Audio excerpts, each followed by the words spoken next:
All right, Shalom, Barakim La, Allahaya Nawa Yahweh, Ba'ashim Yahweh Ba'ashim Rakah Kwadash.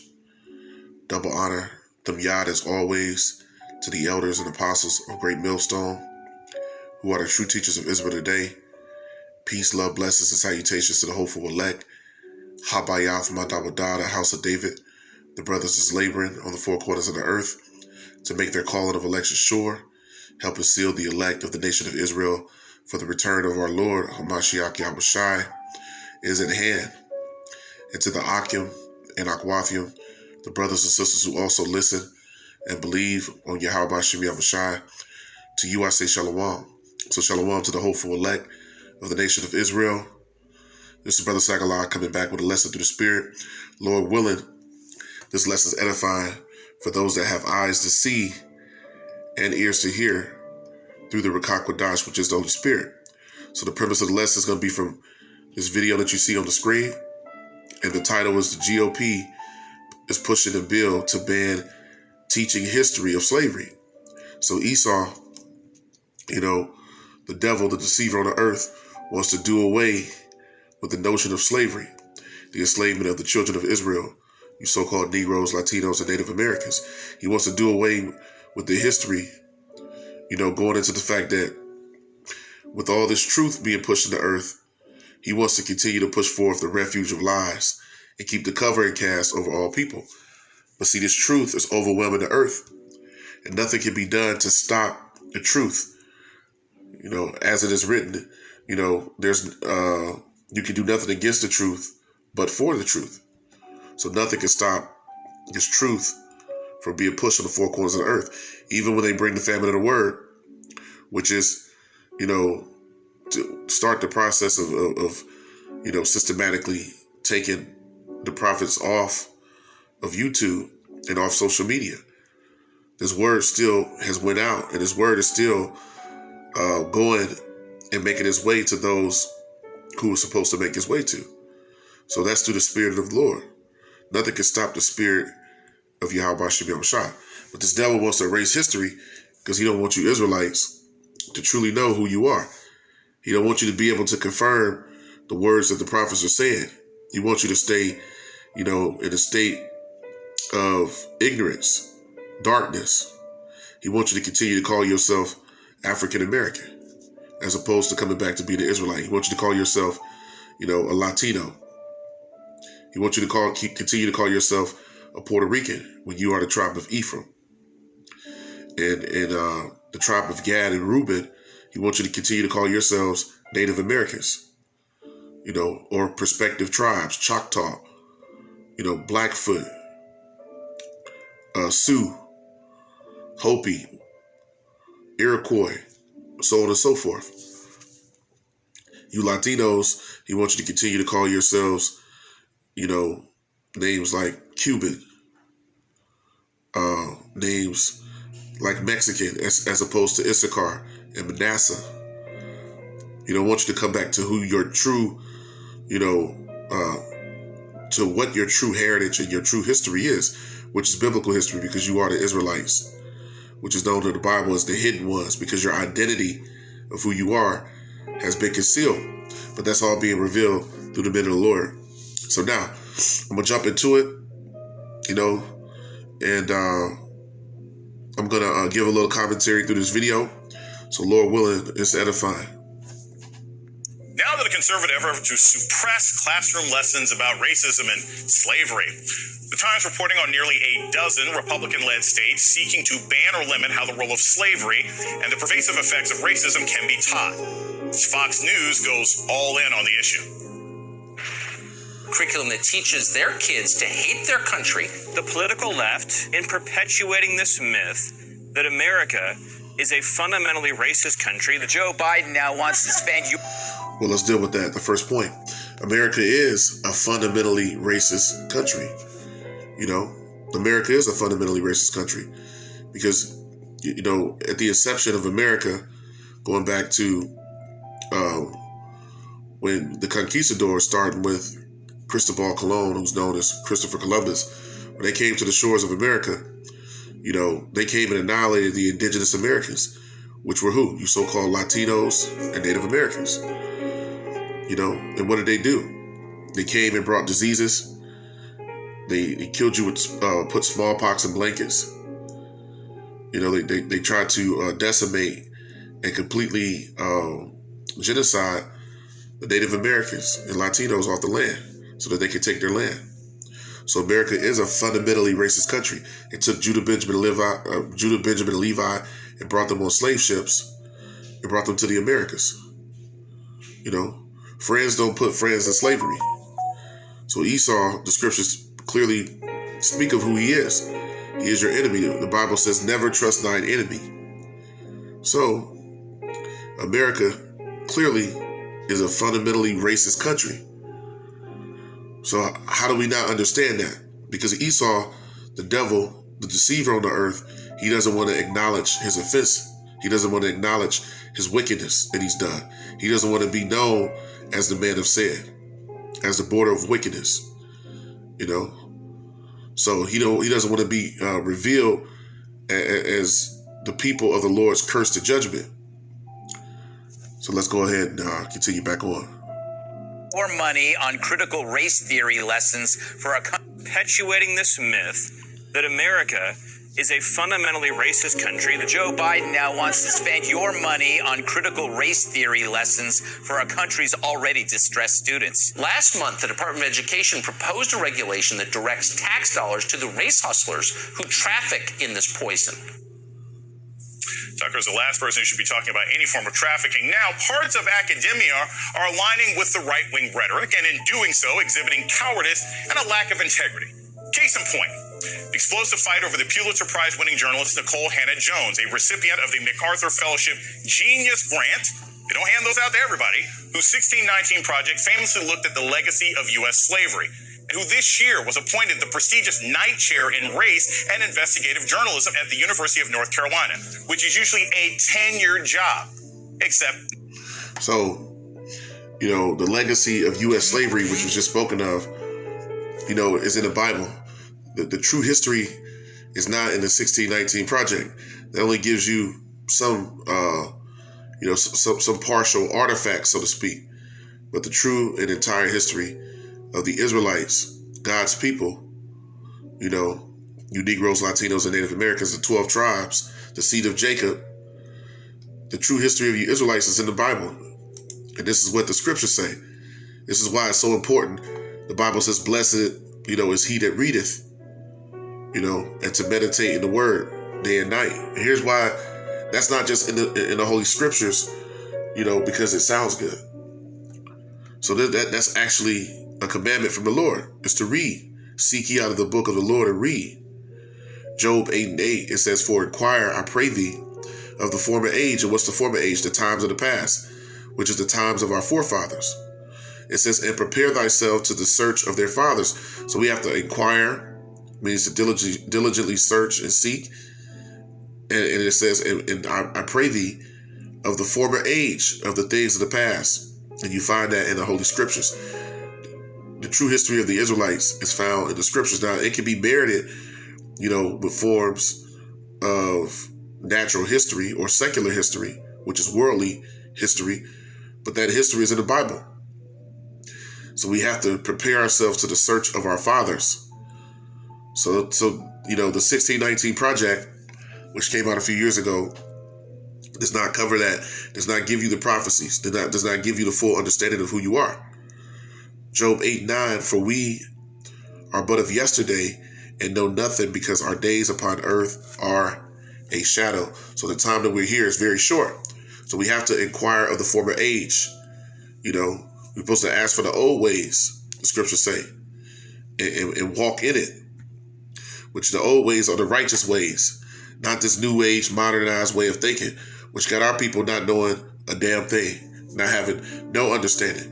Our people are destroyed for lack of knowledge, as it says in Hosea 4:6, because they're not inquiring of the former age. They're not seeking out of the book of the Lord and reading. They're not meditating in the word,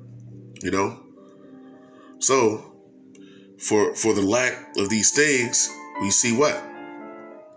We see a destroyed people, wandering aimlessly, without their power. In the wilderness again, going back to the time when we came out of Egypt. So the Lord's going to deliver those who come back to him, out of this new Egypt. So let's get another precept real quick before we jump back into it. Here's the importance of knowing your history. The importance of knowing your history is things like this. It's the book of Jeremiah 50 and 33. This is in the Bible. Thus saith the Lord Yahweh of hosts. The children of Israel and the children of Judah were oppressed together, the northern and southern kingdom. You so-called Negroes, West Indians, and Haitians make up the southern kingdom. Judah being the head of the house of Israel. And you Latinos and Native Americans, you make up the northern kingdom. It says, the children of Israel and the children of Judah were oppressed together, and all that took them captives. Who took us captive? When you read Deuteronomy 28 and Leviticus, the 26th chapter. The nations, and Psalm, the 83rd chapter. The nations conspired together to take the Israelites into captivity. So the Edomites, the children of Israel were sold by the Hamites, and the other nations over to the Edomites when you read the Bible.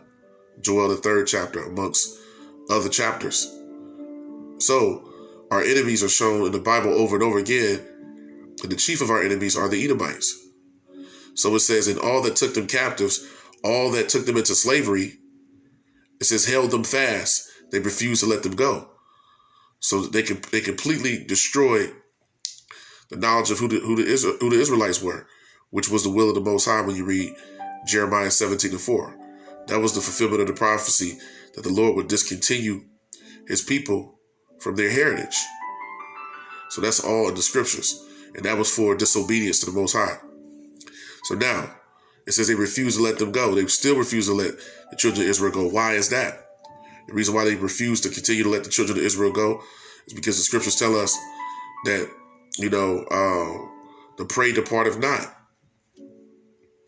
So until all these prophecies are fulfilled and Yahushua, the Son of the Most High, redeems his people, speaking of the elect of the nation of Israel, then we will remain captive underneath our enemies. All the places the Lord scattered us, but the bulk and the majority right here in the Americas. You Negroes, Latinos, and Native Americans. Let's continue on. At this time, in a highly unusual step, the university's Board of Trustees denied Hannah Jones tenure, breaking with the recommendation of the actual journalism department that was hiring her. It's already provoking a backlash. The UNC board claiming today Hannah Jones has a limited, quote-unquote, academic background, even though she received her master's degree from, wait for it, University of North Carolina, which I should note is also my alma mater where I got my doctorate, and I know the difficulty that they put people through. So what's really going on here? Well, first, there's the larger issue of diversity in academia. It's important to note, just 5% of tenured professors at bachelor's universities in America are black.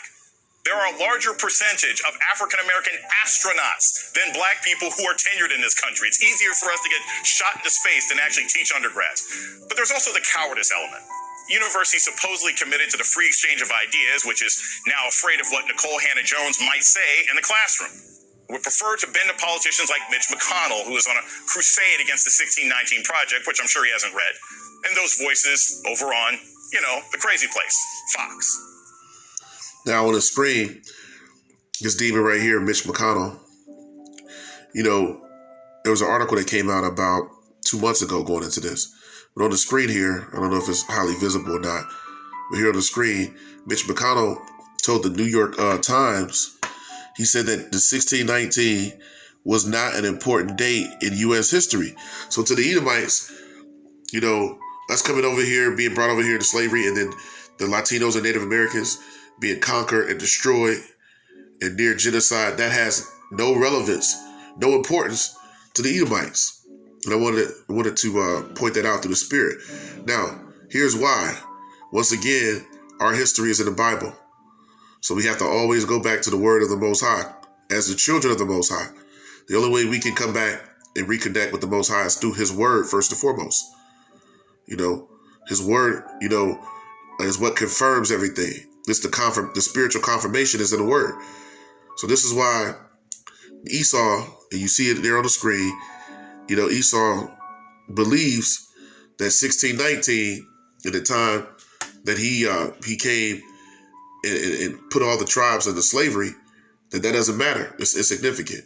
So let's show that in the Bible. This is the book of Wisdom of Solomon 5:1. Then shall the righteous man stand in great boldness before the face of such as have afflicted him, and made no account of his labors. I'll read it again. It says, then shall the righteous man, and who's the righteous man? The men you see on the four corners of the earth, and the believers that are awakening. Those are the righteous, which is the elect. It says, then shall the righteous man stand in great boldness. And who's doing that? At the forefront of that is 144,000, the hopeful elect.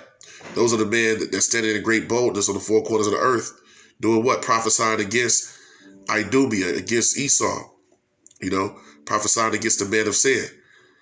And simultaneously going out and helping seal the elect by telling our people their sins and transgressions and telling them to return. It says, before the face of such as have afflicted him. And who have afflicted the children of Israel? The Edomites at the head of that. The chief enemy of Yahweh Bashem Yahushua. It says, that's why the Lord said, Jacob have I loved, Esau have I hated. So the Lord hates the Edomites. It says it made no account of his labors. That's the point. Esau refused to make any account of all the things that the children of Israel have done. Building this nation up.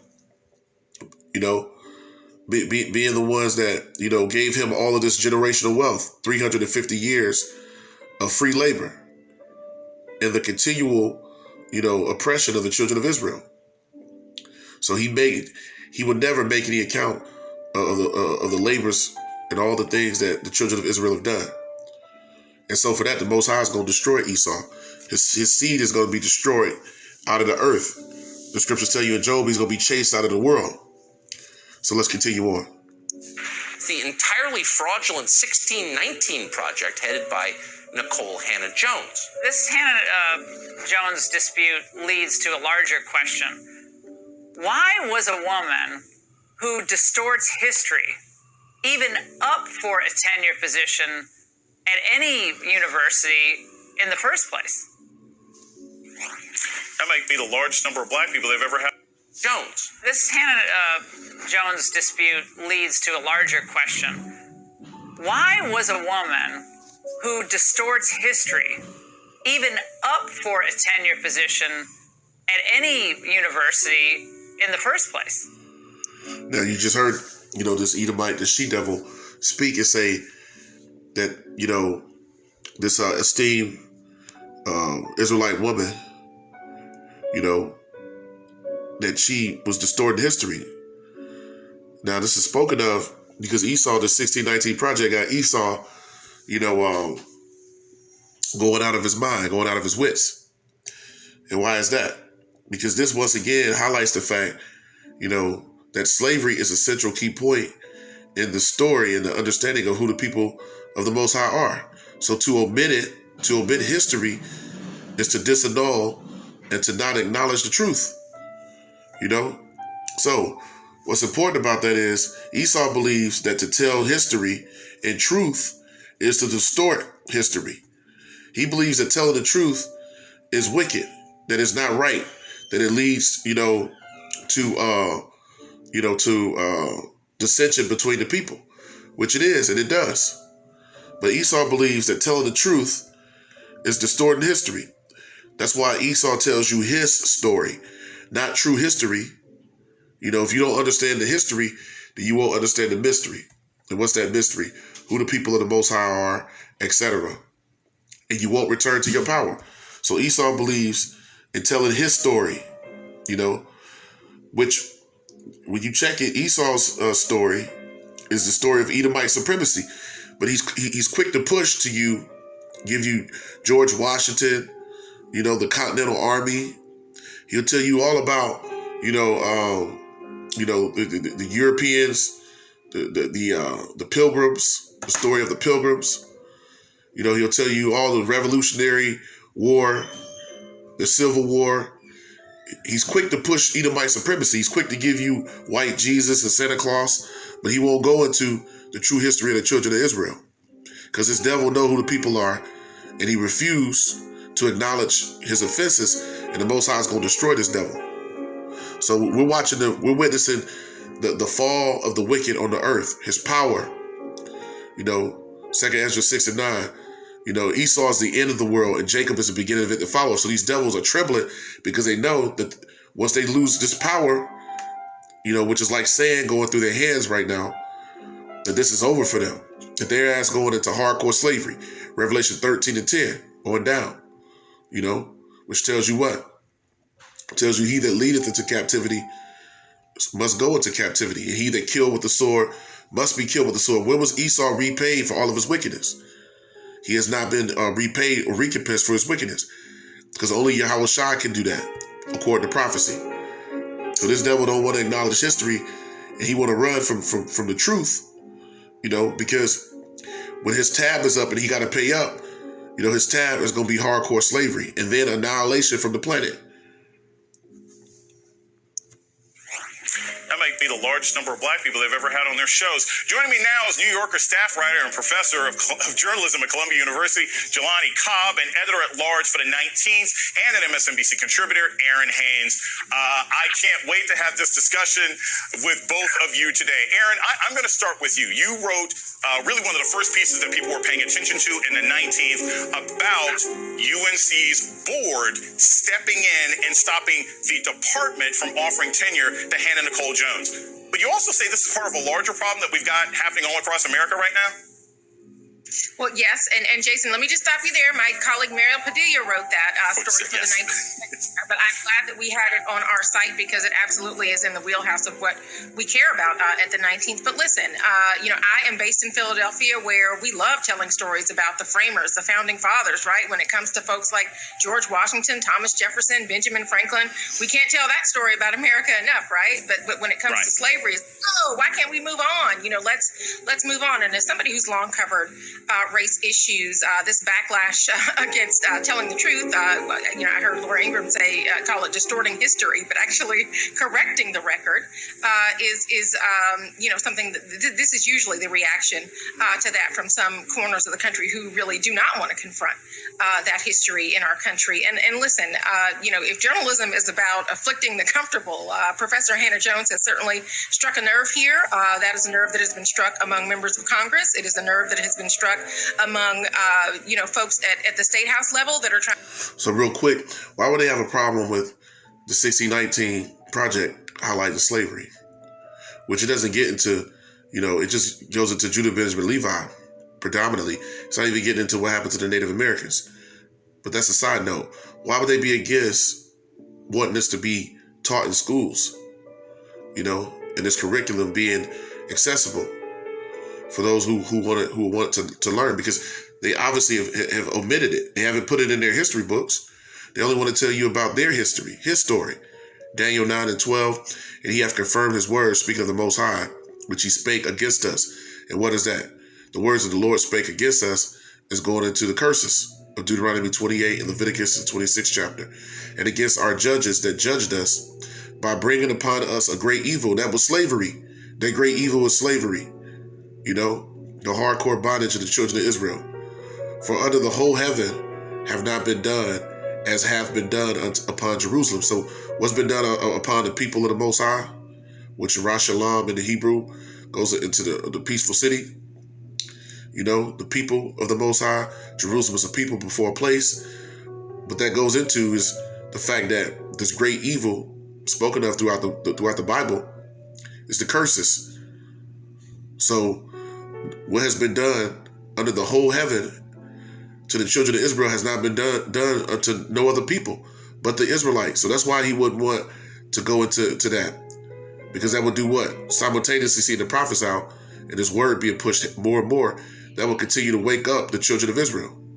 That will continue to wake up, the people of the Most High.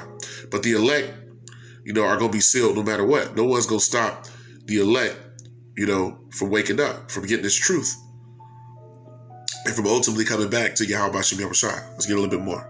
A ban 1619 from curriculums at the state level, and now it appears to have struck a nerve with these folks at the North Carolina University system who feel that somebody who is frankly overqualified and whose credentials would certainly stack up, I would think, against any of the night chairs that are teaching journalism at their esteemed program of which she is an alum, are now somehow shifting the goalpost and changing the rules. I want to follow up on this. So you've got all these state governments who are like, we're going to stop the teaching of the 1619 Project, which to me is equivalent of saying we're going to stop ninja lessons in gym, right? Like what is the school system that's demanding that students learn the 1619 Project? It seems to me that a lot of this anger is simply about the existence of the work because they can't seem to show any examples of where white kids in America are being taught to hate themselves. Yeah, well, I mean, look. Yeah, so this is the Pulitzer Center, offered this curriculum to school districts across this country, many of whom took them up on that offer, right? Because they are trying to fill in the gaps that, frankly, a lot of our Black mothers and fathers had to do for us because we were not learning the full U.S. history when we, were in elementary, middle, high school, college, in some cases, unless we were seeking that out on their own or unless, our families were filling in those gaps for us. This was not history that was being taught. And so, now that this is available for folks, there are folks at the state level, as there have been folks at the state level. Look, the Daughters of the Confederacy didn't want the Civil War talked about, didn't want slavery talked about in certain terms that were mean or ugly or hurtful to. Through the Spirit, this Israelite woman is speaking about how this history wasn't accessible. This history was not accessible, and I quoted it, and I'm going to bring it. It's the book of Psalm 83. This is why it wasn't accessible in the Bible, why the Lord said, inquire of the former age. This is Psalm 83 in verse 2. For lo, thine enemies, which are enemies, once again, the chief of our enemies are the Edomites, make a tumult, and they that hate thee have lifted up their head, many of their proud. They have taken crafty counsel against thy people, and who are the people of the Most High? The children of Israel. They consulted against our hidden ones. See, you Israelites are known in the scriptures, amongst other names, as the hidden ones, because your identity. Here's the proof, verse 4. They have said, come and let us cut them off from being a nation, that the name of Israel may be no more in remembrance. So that's the destruction of the children of the Most High. Cutting the children of Israel off from being a nation anymore proves the fact of why they don't want to deal with your true identity, and the true identity of the children of Israel, Salakia. So, let's jump into that more, Salakia, through the Spirit. Let's jump into that a little bit more. I'm going to read it again. Let's read it again.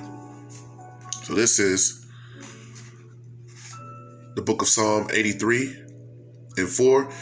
They have said, come and let us cut them off. Who? The children of Israel, from being a nation, meaning to take away their history, that the name of Israel may be no more in remembrance, so that we wouldn't remember and come back to our power. We wouldn't remember our history, slavery, all the things that happened to the children of Israel, and be able to connect the dots in these last days. But see, there's nothing that they can do against the truth before. I got one more precept. It's the book of Micah. And here's what that has led to. Micah 2 and 1. Woe to them that devise iniquity, which is evil doing, and work evil upon their beds. And that's what the Edomites do. When the morning is light, they practice it, because it is in the power of their hand. Because the scriptures tell you in 2 Thessalonians that the Lord is going to let him, speaking of Esau, let him do the things he's doing, until he be taken out of the way. So that's by the will of the Most High. The power is in their hand. The earth is given into the hand of the wicked. Job 9 and 24. Micah 2 and 2. And they covet fields, the Edomites. They go, they look, and then they come up with a plan of places that they want to take over. They covet fields, which is nations and lands, and take them by violence. And houses, and they take them away. They come and destroy whole nations. So they oppress a man and his house, even a man and his heritage. So the children of Israel, were at the brunt of this man's, covetous nature. His covetous nature. His covetous nature is Micah 2:2, and they covet fields and take them by violence. He coveted lands and go and take them by violence, by going in and genocide and just killing the people. It says, in houses and take them away, and they oppress a man and his house, even a man and his heritage. And that's what they did, to all the tribes. But to the tribe of Gad and Reuben, they went and then indoctrinated them, made them cut their hair, stopped taking on their customs, made them start wearing, change their clothing, not being able to wear their tribal clothing, etc. So that was, a prime example of oppressing a man and his house and his heritage, taking away his heritage, on down to you Negroes, Latinos as well. They took away your heritage. They made you take on their customs, which was Christianity and Catholicism, and white Jesus, etc. All right, let's finish it up. The country or to certain Americans. So, this is certainly part of a long history of really trying to keep that history away from folks. And really, all Americans are the worst for not really having a fuller picture of who we and where we are as a country. Right. And the Pulitzer Center offering it is not the same thing as it necessarily being required. It's an offer. It doesn't mean that, kids are necessarily being indoctrinated. Jelani, I want to bring this out to sort of a larger discussion. This is, you're a history professor. This seems like a larger problem that we see about how Black excellence is treated, right? This is reminiscent of when the University of Arizona brought President Obama in 2009 and said, we want you to be our keynote speaker, but we don't want to offer you a degree. No shade to anybody who went to the University of Arizona. But if you think the President of the United States is good enough to come to your school, I think it's good enough to give him an honorary degree. As a scholar and as an academic, how do you look at the nuances of the fact that the board is okay with having Ms. Hannah Jones there, but they just don't want to give her tenure?